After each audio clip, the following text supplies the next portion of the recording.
conversation. My name is Karen. I'm one of your recovery coaches. And welcome again. My name is Craig. I'm also a recovery coach here at Capital Recovery Center. Welcome. My name is Michael, one of your recovery coaches.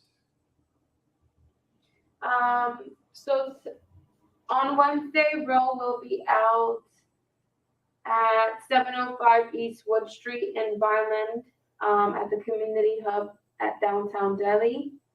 Same time, 10 to 2. Yeah. Any other announcements? What else we got, Mr. Dangle? Well, you can always tune in Thursday as well for our all recovery meeting, virtual, that is, and many pathways to recovery that we'll be discussing. And I don't want to put the shameless plug, the carrot before the horse. So, all right, what we got today?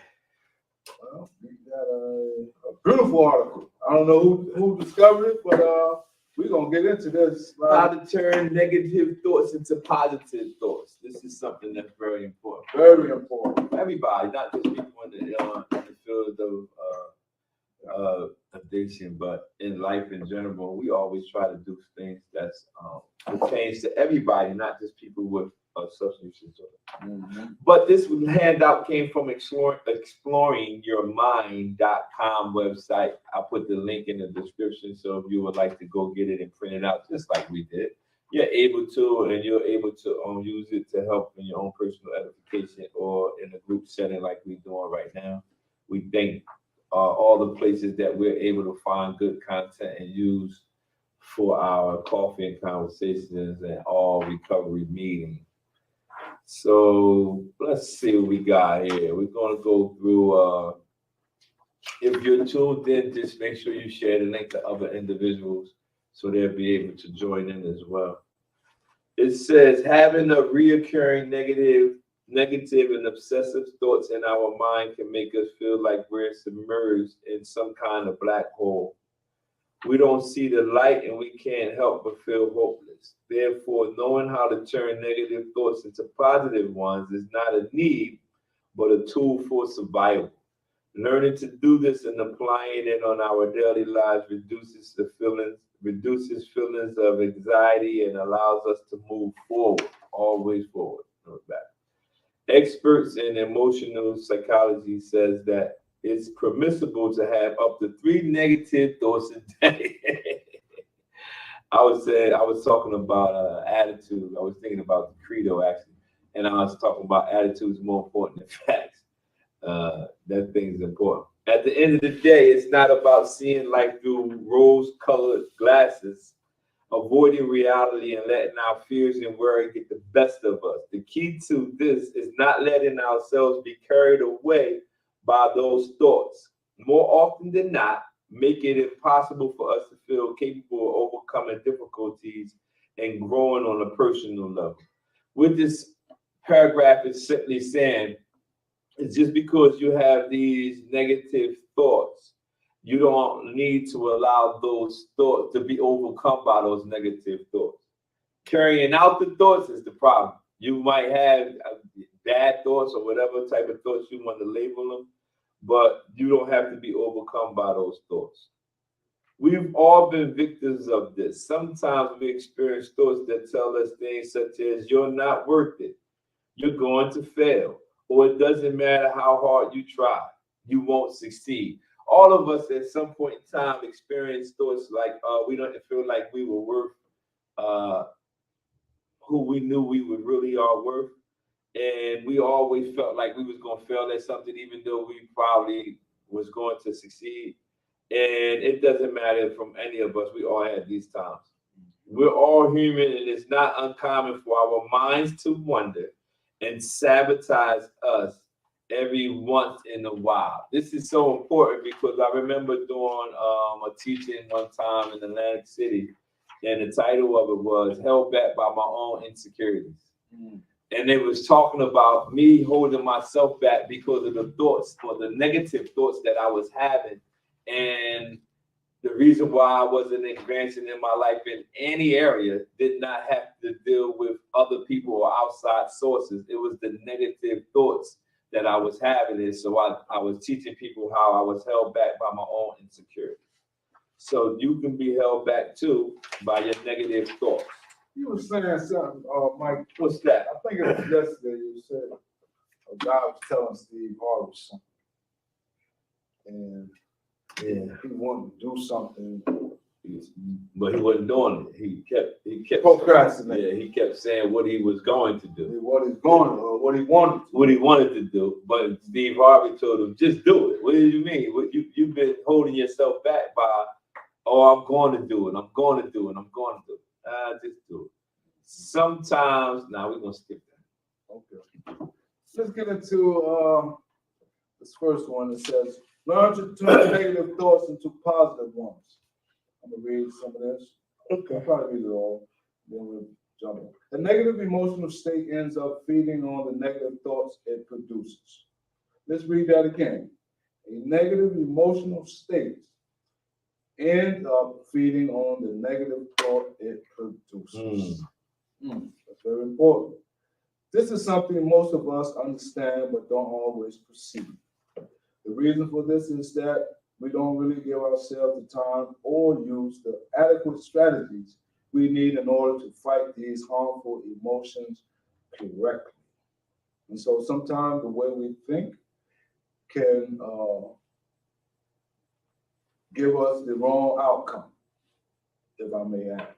For example, when we get home from work, we tend to feel exhausted, bothered, and worried.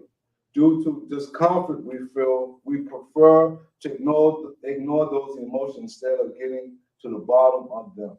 They call that sweeping stuff under the rug. Sweep it under there. And we don't want to sweep things under the rug. We want to address them and figure out why we are having these negative thoughts or emotional states. Some people might disagree, but the truth is that those black holes we sink into will get bigger and bigger if we don't take control of the situation. I remember once someone told me, say, if you don't address the situation and you keep holding on to it, it's gonna, like the article says, it's gonna get bigger and bigger, and then you're gonna lash out, you're gonna explode, you're gonna do something counterproductive. So, and sometimes the person that you explode on don't be the person who's called. It be just the person close to you.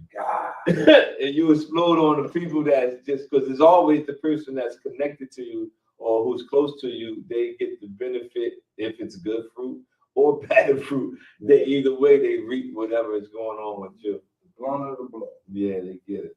Day by day, those negative emotions continue to change our internal emotional balance and the quality of our thoughts. Discomfort and frustration give place to those mental patterns where only negative and obsessive thoughts arise. If they aren't controlled, bigger problems such as depression or anxiety disorder might emerge. I love the beginning of it when it says a negative emotion feeds on the negative thoughts. So when you have these negative emotions going on in our lives, no matter what area of our lives we're having or we're experiencing these negative emotions, you can always pinpoint that those negative emotions are feeding on negative thoughts. So if it's feeding off of our negative thoughts, that's when we got to put some positive thoughts in our mind to uproot those negative emotions. They need the negative emotions that you're experiencing need the negative thoughts. So if it's just negative thoughts going on in your mind, then it's no shock that our emotions are showing us what we're experiencing in our head. All right, let's go. Where we at? Identify negative thoughts. In 2012, the University, did you want me? No, University of Rhode Island published a very interesting study in a magazine. Their goal was to discover how negative thoughts affected each age group. The results were very clear. It doesn't matter if we were young or old. These psychology realities psychological realities produce anguish and are often the trigger for many diseases. First off, a key strategy for transforming negative thoughts into positive ones is knowing how to identify negative dialogues. This may surprise us at first, although it's very evident. More often than not, we don't realize just how self-ordinated we are to obsessive, negative, and lifting thoughts. So the negative dialogue, that's the stuff that's going in our head. And remember in the beginning, we were talking about you're going to fail, you're going to do this. This is the dialogue. This is not only the dialogue that the thoughts that we're having, we're starting to answer the thoughts. Dialogue means it's something cool. You responding to the negative thoughts. You know, you got to respond to the negative thoughts, if anything, with positive affirmation. We must know how to detect negative thoughts. Something that could be a great help to you is having a journal where you write down everything that comes to your mind during the day. Yo, I got on an Apple phone, they had a thing called notes, where you keep your notes at. In my notes is things that goes through my mind during the course of the day.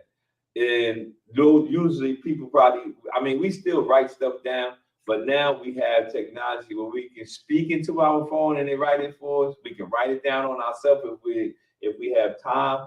Or a lot of times when we write it down, we're able to see how our thought pattern is. This will help you be more self-aware and keep track of how you're really feeling. You gotta write them down. You gotta document them, as Miss Dawn Heaton always said. Documentation. Don't hide or block negative thoughts. Make an effort to accept them as they are. Once you detect them, it's easier for you to transform them. Ooh, that's a good tweet. I'm gonna give them credit the first time while I'm using that. Woo! Make an effort to accept them as they are. Meaning, not accept the thought, but accept it as a negative thought. Once you detect them, it's easier for you to transform them. When you detect a negative thought going on in your head, you have to accept it. Don't accept what the thought is. Accept it as being a negative thought. And then once you detect that negative thought, now you can transform that negative thought into a positive thought. That's good stuff. Contrast, refute, and weaken. I think I'll just read that a little bit. All right. I feel like reading today a little bit. All right, that's cool. Is there a justification for that negative thought? Question. Do I have any proof that demonstrates that what I'm thinking could actually happen? Another question. You must understand that just because it's a thought, it doesn't mean it's real. Just like Mike just adding on, he said, you don't have to succumb to those thoughts. Mm-hmm. Thoughts are fleeting, they come and go. It's all what you give more attention to. And so once you identify, like Mike said, you'll be able to transform from it. Wow. The mind can deceive us, right? Yeah. It often does us dirty. Wow. And it can let itself get carried away by fear or the need to stay in our comfort zone. Wow, that is so true.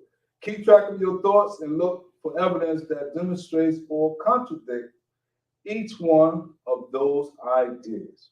So you have to counteract these thoughts, like Mike said, with some positive interaction, positive engagement, positive thought patterns.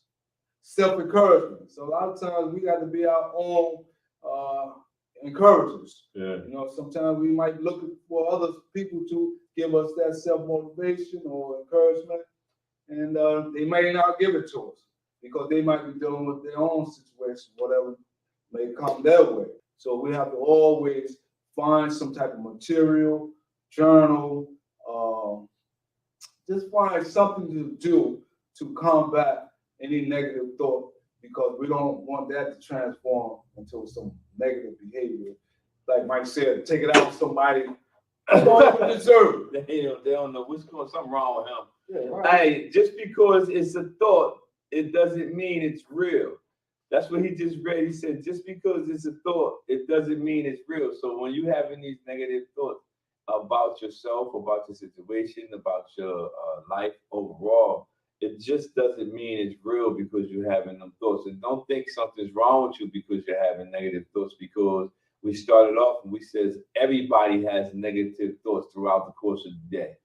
Somebody have a negative thought, no matter if it's about their situation or about their employees. It can be something about their life in general, but people always have negative thoughts. But just because it's a thought, it doesn't mean it's real. All right. Reformulate your thought process adequately. Redefining your thoughts in a more appropriate way always weighs negativity down. Now it's important to do it correctly and not focus on a naive and unrealistic positivity. Let's see some examples of this. You want to take turns? I'll do Yes. this one. Yeah. I'm going to get fired from my job can turn into, so far there's nothing that has proven that it's actually going to happen. I've been doing my job just fine. On the other hand, I must be prepared in case it does happen. It's important to have a plan B in case they do fire me, but for now, I'm going to focus on doing a good job. And then I don't think my significant other loves me as much as they used to. What evidence do I have to think this way? If I really believe this, I should have a serious talk with them. I must understand that relationships take effort and commitment, and that a negative attitude will only make things worse. And the last one says, I'm scared. I have a feeling that something bad is going to happen. What's making me feel this way? Is there something going wrong in my life right now? I must keep in mind that I'm okay and that everyone around me is fine too. I should distract myself doing something I enjoy. Perhaps I should start a new project or do something that makes me feel motivated. Find motivation. We have to find something that motivates us. All of these thoughts are important to do correctly and not focus on the naive and unrealistic possibility of positivity. Some positivity are just unrealistic. Let's see what we got next here.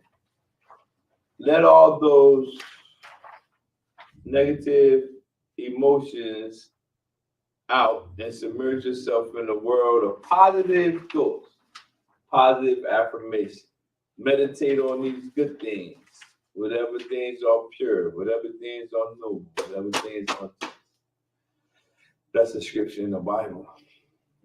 We pointed out at the beginning that emotions conditions the quality of our thoughts. A great strategy to stop the course of a wandering mind that obsessed with negative and fatalist thoughts is to embrace positive thoughts instead. That's something that you have to train yourself to do. Oh yeah.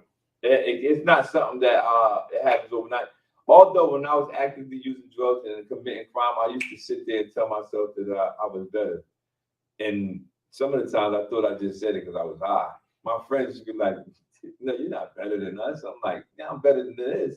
Then they used to be like, you crazy. I was like, whatever. But I will always verbalize and say that my life won't always be like this. And I used to say it in the midst of me doing it. And I didn't know until now that I was speaking those positive thoughts into my life, even though I wasn't living that way. So that might be you right now. If your life is not matching up to what you're saying in your head and they're positive thoughts, just keep saying it. Just keep feeding your mind those positive thoughts.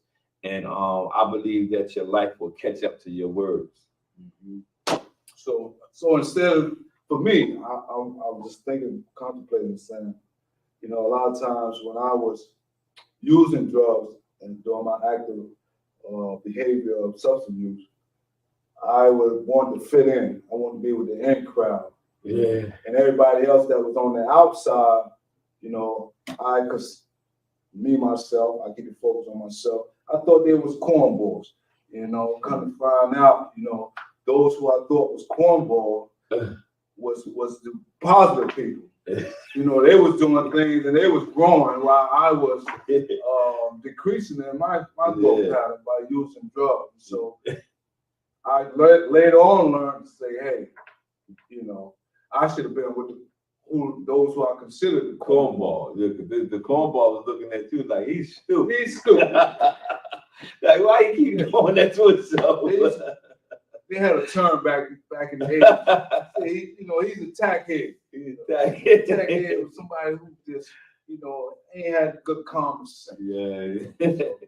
I take my hat off to all those who chose not to take the path of using substance use disorder, because my life took a turn for the worse. But now that I'm in recovery, I thank God that things are better. Definitely better, man. Yeah. Hey, making small changes in our daily routine can often cause an overall productive change. Small changes, minor adjustments. Don't be afraid to give yourself some time off. It'll definitely make you feel more relieved. Useful practices such as mindfulness, artistic therapies, or even meeting new people always bring enriching benefits. The mind can become negative and destructive. When this happens, there's nothing better than opening a window to let it get some oxygen, relax, get a new perspective on things. We should learn to keep our thoughts under control instead of letting them control us. Always remember the battle is between our ears. Mm-hmm. Our thought pattern is one of the most crucial things. And it's easy for our thoughts to drift when we don't have any type of firm foundation focused on something rather than just existing. Like, I have a purpose-driven mind. Like, if I don't think anything, my mind is start drifting on how can I be better. And it's not to outdo somebody. It's just that I want to be a better person than I was yesterday. What can I do to be better than I was yesterday? Can I learn something? My mind will just start thinking, I'm gonna try to learn this today. So a lot of times our minds have to be controlled instead of letting our minds control us. So another old adage, mind over matter, not matter over mind. That's a dope. And that is, don't let things around you take control of how you respond. You utilize the way you think in a productive way, and then you control that situation around you. But you can't control that which you can't control. Grant me to surrender to a set of things I cannot change, carry the change of things I can, and the wisdom to know that I can't change that situation. I can only change the situation that I have the control over. The more we understand what we can control, even we definitely can control the thoughts in our mind. Everybody, so everybody has the power to control the thoughts they have. If we have bad thoughts, don't carry the bad thoughts out. Yeah. I remember a pastor, T.D. Jakes, said that he was preaching. He said, man, everybody has bad thoughts. He said, if I put all the bad thoughts I had on the screen, y'all wouldn't want me to be your pastor. And he said, it's not that the bad thoughts, I never carried out none of the bad thoughts. But having the bad thoughts doesn't make you a bad person. Just don't carry those bad thoughts out. What else we got? If y'all got questions, anytime we do live, we're going to start taking questions. I just remembered. We're going to start leaving y'all. If y'all have questions for us in any area, put the question in the comment section. And when we see the question, we'll be able to respond on the next day's show. So if you leave questions in there, we're going to make like a sheet for our online Q&A. And then we'll respond to the questions that we receive from the people who watch the videos. And it doesn't matter what video you comment on, it'll alert me, so it don't have to be today's. If you watch videos whenever and we went over or we discussed something and you had some comments, concerns, feedback, criticism, it don't matter. Just leave it in the comment section, and then we're gonna come back 1 week and then we'll do it for that whole, do like once a month or something. Yeah. And so we want the people to know that during this time of year, which is the holiday season. Definitely, man. We're doing our 12, 37. No, it's, Come 12 on. tips before Christmas. Yeah, I was left half a day yesterday. I'm halfway here. Hey, the 12 tips for Christmas. Look at it on Capital Recovery Center. Today we on day. Oh, I gotta share yours. Give 3, right? It's yours. Oh, we share yet? No, it's on YouTube. It's on YouTube? Yeah, it's Great. automatic. Wonderful, I'm wonderful. talking about in the group text. Some good information, some good stuff. Yeah, so check them out on YouTube or on Capital Recovery Center's page. Mhm. All right. All right, guys.